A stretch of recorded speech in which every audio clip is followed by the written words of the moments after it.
Welcome to the Deep Dive. Today, we're looking into a legal battle that really grabbed headlines. The federal trial of Sean Diddy Combs. The verdict was, well, pretty surprising, and it gives us this incredible behind-the-scenes look at legal strategy in, really high-stakes situations. Absolutely.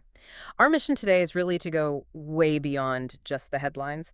We've dug into the sources you've provided to sort of unpack the defense's approach, which was quite intricate, Right. and also the aftermath, what happened inside the court, outside the court, and maybe what this whole case signifies for the justice system and, honestly, for how the public sees these big celebrity trials. We'll look at the specific legal arguments that seem to sway the jury, some really unexpected moments, and even, the personal thoughts of the people who are right in the middle of it.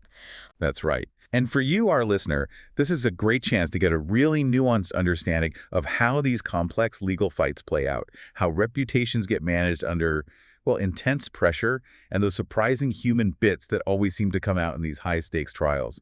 Let's get right into it. Okay, so the verdict itself, it was, like you said, surprising for a lot of people, a real mixed bag. Sean Diddy Combs, he's 55, he was acquitted of the really serious charges: sex trafficking and racketeering. And just to clarify, racketeering, that's essentially about running an illegal operation through a pattern of crime, right? Exactly. Those were the charges that could have meant life in prison, huge stakes. But, like you said, not a total acquittal. He was found guilty of transportation to engage in prostitution. Correct. And because of that conviction, he's still in jail at a federal lockup in Brooklyn. Right. And that could mean several more years behind bars, although he does get credit for the time served already, which is nearly 10 months. Okay. Now, what's really striking and just, well, bizarre almost, is what happened when he got back to jail after the verdict. Yeah, that's a fascinating detail. His lawyer, Mark Agnifilo, shared this. Apparently, Combs got a standing ovation from the other inmates. A standing ovation. Yeah. Agnifilo quoted them saying, "We never get to see anyone who beats the government." Wow. That's quite a statement. It says a lot about the perception of the system from the inside, doesn't it? It really does. It highlights this feeling, maybe, of fighting an unbeatable force. It makes you wonder about the pressure on the lawyer, Agnifilo. Mm-hmm.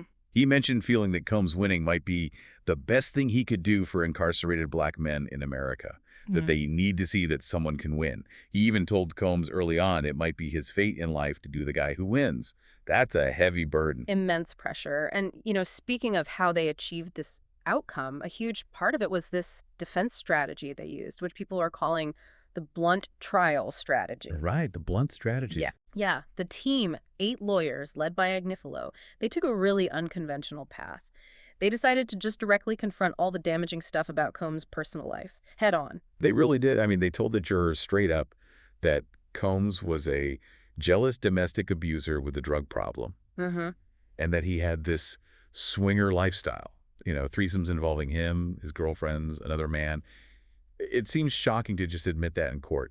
What's the thinking there? Isn't that incredibly risky? It absolutely is a risk, a high-stakes gamble, really. But Agnifilo called it a no-brainer. A no-brainer. Why? Well, the thinking was, you see, they had to tell the jury what it was so they wouldn't think it was something it wasn't. Basically, own the bad behavior, the domestic abuse, the lifestyle, to prevent the jury from confusing that with the specific legal definition of sex trafficking or racketeering. Ah, okay. So preempt the prosecution. Exactly. Lawyer Tenny Garagos put it very clearly in her opening statement back in May.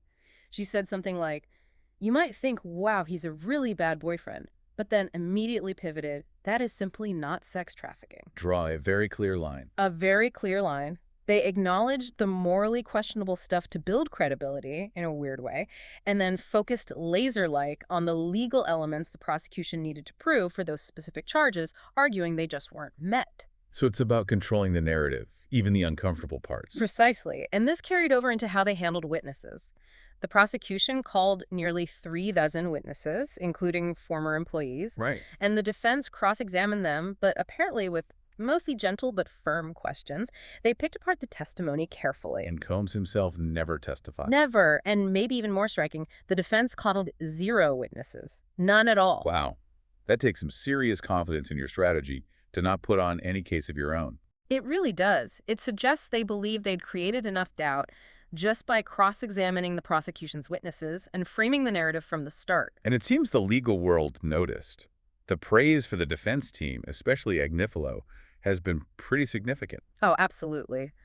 Lawyer Mitchell Epner called it a major victory for the defense and a major loss for the prosecution, pointing out that federal prosecutors almost always win. Right. Apparently, spectators outside the courtroom were even chanting, "Dream Team." Like the O.J. trial defense team. Exactly. That kind of vibe. And former federal prosecutor Sarah Krisoff described their approach as masterful because they had a narrative from the beginning and stuck to it, executing it perfectly without putting on any witnesses. What makes Agnifilo, in particular, so effective here? Is there something in his background? Well, this is really interesting. Agnifilo wasn't just any defense lawyer. 2 decades ago, he was a federal prosecutor himself. Oh, wow. And not just any prosecutor. He apparently expanded the use of the very racketeering laws he was now defending against. He used them often. So he knew the prosecution's playbook inside and out. Intimately. He understood the statute's architecture, its weak points, its fail points, as the source put it. He basically argued the prosecution didn't actually have a criminal conspiracy, just Combs' messy personal life that they tried to shoehorn into a racketeering charge. That's fascinating. Using the system's own tools against it because you helped build them. How common is that for former prosecutors to take on defenses like this? Does it give them a unique edge? It's not unheard of, but his specific experience with these statutes is pretty unique. It definitely gives an advantage. Understanding how prosecutors think, how they build cases, where the potential vulnerabilities lie. And speaking of vulnerabilities or just strange moments, what about those personal assistants? The source mentioned that even after seeing videos of Combs assaulting Cassie Ventura, some still said glowing things about Combs on cross-examination. Yeah, that's another one of those human complexities that trials surface. Loyalty, fear, perspective, it all gets tangled. It must have given the jury pause, adding another layer of ambiguity. Definitely adds to the drama. And the verdict delivery itself wasn't straightforward either, was it? Not at all.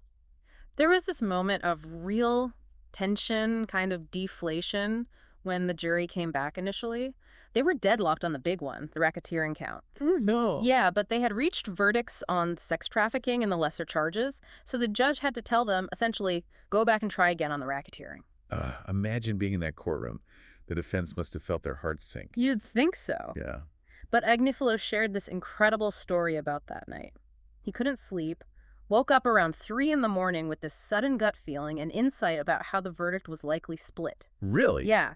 And instead of despairing, he apparently started whipping everybody into feeling better, getting them ready, even preparing a bail application because he anticipated a partial acquittal, including on the most serious counts. That's incredible foresight. Or maybe just experienced intuition. Probably a bit of both. And then the scene when Combs actually came back into court for the final verdict, it was described as quite something. How so? He apparently looked rejuvenated, was smiling, praying with his family. When the acquittals on the major charges were read, he mouthed "thank you" towards the jury box. Wow. His family, supporters, they applauded. And on the defense side, there were tears, Tani Jurgos, among others, crying tears of relief. It just underscores the immense emotional pressure cooker these trials are. Absolutely. So what's next for Combs, assuming he gets out eventually? Well, Agnifilo sees a long road ahead. He mentioned Combs will likely re-enter a program for domestic batterers. Apparently, he just started one before his arrest last year. Okay, so acknowledging the issues admitted during the trial. Seems so. Agnifilo also gave a glimpse into Combs' current mindset. He said Combs is doing okay, considering the circumstances, and that they talk multiple times a day, like 4 or 5 times. That's a close relationship. Apparently so. He believes Combs genuinely desires improvement and recognizes he has flaws he never worked on. Agnifilo shared this thought from Combs, that he's realized no amount of fame and no amount of fortune can cover up those personal flaws. You can't cover them up. That's quite a realization to come to, Yeah. especially in such a public way. A potentially transformative, if incredibly difficult experience. It seems that way. And, just when you think the day couldn't get any stranger, Agnifilo shared one final, completely unexpected story from after the verdict. Oh, what happened? After the bail rejection, so the emotional roller coaster is still going, they're outside the courtroom near the elevators, and suddenly this man, totally unrelated to the case, just collapses. Collapses. Yeah, into violent seizures, just chaos erupting right there. Oh my God. And Agnifilo, it turns out, has some experience with treating seizures, so he just jumps into action. The source describes him straddling the man, turning him on his side, using his foot to keep him stable, His law partner, Jacob Kaplan, put a backpack under the man's head. His daughter checked the pulse. They apparently made sure he didn't choke on vomit. Just pure emergency response mode. After everything else that day. Yeah. That is unbelievable. Talk about surreal. Right. Agnifilo himself apparently reflected on it later, just bewildered by the whole day, saying, "It was like I was getting punked by God." I can only imagine. Wow. A truly bizarre, intense ending to an already incredibly dramatic legal saga. It really sums up the unpredictability, doesn't it? Yeah. So this deep dive, it's really shown us the layers, hasn't it? The surprising legal moves that led to a major acquittal, that unique look at the justice system from the lawyer's viewpoint, and just those raw, unexpected human moments that always seem to pop up in these huge trials. It definitely leaves you thinking, how do trials like this one, where you have this mix of calculated legal strategy and these really raw public admissions of personal failings, how does that shape our view of justice, of accountability? And what's our role as the public in trying to understand these really complex outcomes? What does it really mean when winning in court involves laying bare uncomfortable truths about yourself to fight a different battle, the legal one? It's definitely something to chew on as you think about this case.